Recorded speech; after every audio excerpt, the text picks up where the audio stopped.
Assalamualaikum warahmatullahi wabarakatuh. Halo semuanya, bertemu lagi dengan Ibu Rani pada pelajaran Bahasa Indonesia. Anak-anakku semua, bagaimana kabar hari ini? Mudah-mudahan kita semua selalu dalam lindungan Allah Subhanahu wa Ta'ala dan selalu diberikan kesehatan. Nah, sebelum memulai pembelajaran, marilah kita awali dengan berdoa terlebih dahulu supaya pembelajaran kita berjalan dengan lancar dari awal sampai akhir. Berdoa dimulai. Selesai. Anak-anakku semua, pada kesempatan kali ini kita memasuki materi baru, yaitu bab 4. Pada kesempatan kali ini kita akan membahas mengenai teks laporan hasil observasi. Pada materi kali ini, kita memiliki kompetensi dasar, yaitu mengidentifikasi informasi dan teks hasil observasi berupa buku pengetahuan yang dibaca atau diperdengarkan. Dengan tujuan pembelajaran, yaitu mengetahui ciri, tujuan, dan isi teks observasi. Yang kedua, dapat mendaftar kata istilah, kalimat definisi, dan kalimat klasifikasi dalam teks laporan hasil observasi. Nah, sekarang Ibu mau bertanya pada kalian. Pernah tidak kalian bertanya, apa saja kandungan madu? Atau, di mana habitat kunang-kunang? Dan, apa itu museum? Nah, untuk menjawab semua pertanyaan kalian tadi, kalian membutuhkan teks laporan hasil observasi. Lalu, apa itu teks laporan hasil observasi? Teks laporan hasil observasi adalah teks yang memberikan informasi secara umum tentang sesuatu berdasarkan fakta dari hasil pengamatan secara langsung.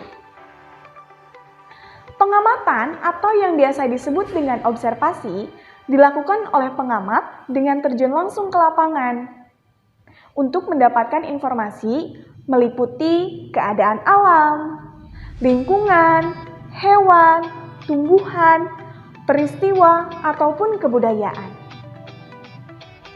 Teks informasi bersifat informatif, komunikatif, dan objektif.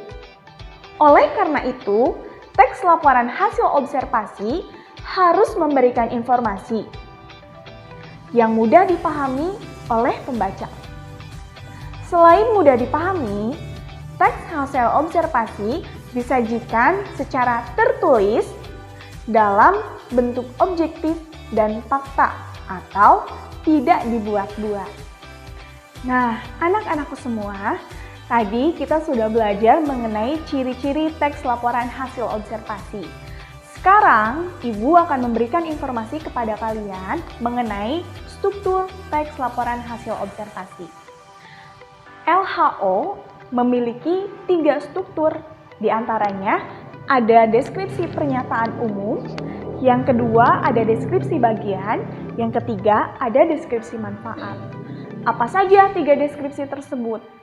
Pertama, deskripsi pernyataan umum berisi pembukaan atau pengantar mengenai hal-hal yang akan kita amati atau kita sampaikan. Yang kedua, ada deskripsi bagian, di mana deskripsi ini menceritakan objek yang akan kita amati. Yang ketiga, ada deskripsi manfaat. Deskripsi manfaat berisi penjelasan mengenai objek atau hal yang sudah kita amati. Nah, setelah strukturnya sudah kita ketahui, sekarang Ibu akan memberikan penginformasian satu kali lagi, bahwasannya teks laporan hasil observasi berbeda dengan teks deskripsi. Apa saja perbedaannya? Pertama, teks laporan hasil observasi bersifat global dan universal. Tetapi, teks deskripsi lebih bersifat kepada unik dan individual. Contohnya, teks deskripsi. Ibu memiliki seekor kucing berwarna putih, matanya indah, bulat merona. Nah, tetapi kalau untuk contoh teks laporan hasil observasi lebih kepada penjabaran umum. Contohnya, kucing merupakan hewan mamalia yang berkembang biak melalui proses melahirkan. Dan kucing mengkonsumsi makanan daging, atau sejenis ikan-ikanan. Itu adalah contoh dan perbedaan dari teks deskripsi dengan teks laporan hasil observasi. Nah, teman-teman semua dan anak-anakku semua, kita sudah di penghujung pembelajaran kali ini. Terima kasih atas segala perhatiannya, semoga ilmu yang Ibu berikan bermanfaat untuk kalian. Sampai jumpa di pertemuan berikutnya. Terima kasih. Wassalamualaikum warahmatullahi wabarakatuh.